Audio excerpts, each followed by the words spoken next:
Hello दोस्तों। तो मेरा नाम अमित कुमार है। मैं एक सीए एडवोकेट के पास जॉब करता हूं और मैं आज आप लोगों को इनकम टैक्स की क्लास में आप शुरू करने वाला हूं, जिसमें मैं आप लोगों को बताऊंगा कि कैसे आप लोग स्लैब रेट टैक्स कटता है, उसमें न्यू टैक्स, ओल्ड टैक्स जो भी दोनों होते हैं, आपको कब चूज करना चाहिए और कब नहीं चूज करना चाहिए। आप खुद से ही चूज आप लोग खुद से ही घर पे ही देख सकते हैं। अगर किसी आप लोग कहीं कंपनी में काम करते हैं, आप लोग मंथली सेल 1 लाख से ऊपर है, तो आप लोग वहाँ पर देख मतलब बताना पड़ता है कि मुझे ओल्ड टैक्स मैंने चूज किया हुआ है, मुझे ओल्ड टैक्स के हिसाब से मेरा काटिएगा। और मैंने न्यू टैक्स चूज किया हुआ है, न्यू टैक्स के हिसाब से मेरा पेमेंट को मतलब काटिए, टीडीएस कटेगा। तो वो इस हिसाब से काटते हैं। और आपने कोई कुछ भी नहीं चूज किया तो बाई डिफॉल्ट न्यू टैक्स रेजिमे होता है गवर्नमेंट की तरफ। गवर्नमेंट का प्रमोशन है कि आप लोग सबको न्यू टैक्स रेजिमे चूज करना है। देखिए, आप जब मन तब चाहें, आप हर साल आप चाहें तब चेंज कर सकते हैं। ओल्ड टैक्स न्यू टैक्स, देखिए न्यू टैक्स ओल्ड टैक्स में थोड़ी बहुत छूट मिलती है। कब? हाउस प्रॉपर्टी में आपको बहुत सारी छूट मिल जाती है।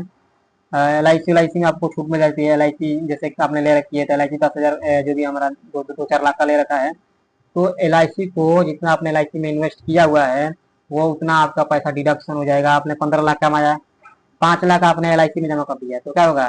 5 लाख आपका आपका डिडक्शन में चला जाएगा। और बाकी इतने में टैक्स देने पड़ेंगे। तब जब जैसे ही नीचे चले गए, आप 12 लाख से कम हो गए, इससे क्या हुआ? आपका टैक्स ही नहीं बना, क्योंकि आप टैक्स से बच गए। इससे मतलब कि इस ये देखिए लाया क्यों गया है, ये एक प्रमोशन के लिए लाया गया है कि आप लोग भी इंश्योरेंस ले। इसके लिए ये लाया गया है कि कंपनी छूट दे देती है, कि ताकि जानबूझकर कोई मतलब जैसे कोई ज्यादा कमा रहा है ना, तो जबरदस्ती उतना भी लेने का मन नहीं होना तभी ले, क्योंकि उसे टैक्स ना भरना पड़े, इस वजह से वो ले। एल आई सी खुलवाए, इस वजह से एल आई सी खुलवाए। क्यों? देखिए 15 लाख हो गया तो उसे टैक्स देने पड़ेंगे। अब क्या हुआ? 15 लाख इससे अच्छा है कि मैं 5 लाख का कोई एल आई सी खरीद ले रहा हूँ। तो अब क्या हुआ? उसको छूट मिल जाएगी। वो अब टैक्स से बचने के लिए ये होता है। और बाकी यदि कोई खुलवाता नहीं है, बाकी मजबूरी के नाम जानते ही है कि बाकी खुलवाने पड़ते हैं, तो इसलिए लोग खुलवा लेते हैं। और उसमें भी मैं आप लोगों को हाउस प्रॉपर्टी के बारे में पूरा बताऊंगा, सेक्शन के साथ बताऊंगा, 24 है 24 की, बाकी जो बहुत सारे सेक्शन होते हैं। लेकिन मुझे पूरा सेक्शन के बारे में नहीं पता है। जितने भी मुझे सेक्शन के बारे में पता है, मैं आप लोगों को सब कुछ बता दूंगा।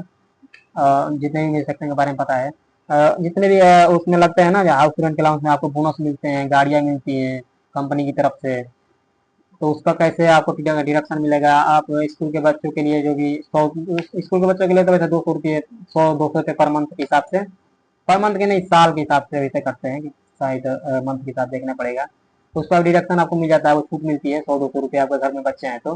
वो आप लोग को पूरा डिक्लेरेशन में दिखाने पड़ते हैं। आपको जो फार्म सबमिट करेंगे ना, एक फार्म सबमिट करने पड़ते हैं, तो उसमें आपको पूरा का पूरा दिखाने पड़ते हैं, हमने ये किया हुआ है और इतना इतना हमारा इनकम टैक्स हुआ, पूरा इनकम टैक्स के बारे में बताने पड़ते हैं।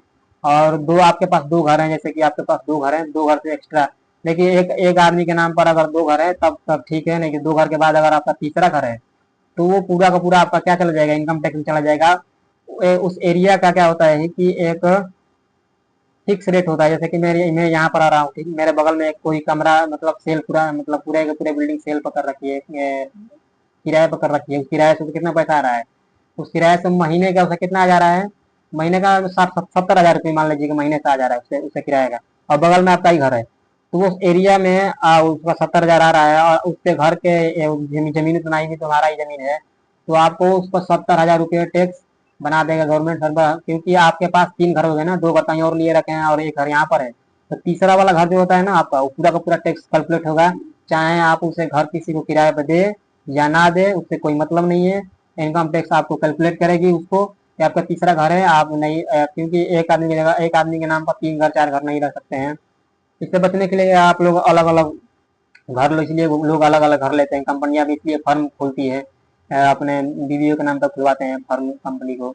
बहुत सारी जमीन देखते हैं कि आप लोग बीवी के नाम पर लिया जाता है इसका, क्योंकि उस पर टैक्स बच जाते हैं, टैक्स कम देने पड़ते हैं उस पर। इसलिए आप लोग वो लोग भी औरतों के नाम पर खुलवाया जाता है, जमीन लिया जाता है टैक्स से बचने के लिए। बाकी सारी चीज के बारे में मैं बताऊंगा, कौन किस काम के लिए होता है, सेक्शन के बारे में बताऊंगा। मैं टीडीएस टीसीएस का अलग से क्लास बना रहा हूँ। मैं टीडीएस और टीसीएस का क्लास में अलग से बनाऊंगा। उसमें भी आप एल आई सी के बारे में बता रखा है कि एल आई सी। बाकी अगर वीडियो पसंद आए तो लाइक और सब्सक्राइब जरूर कीजिएगा। Thank you.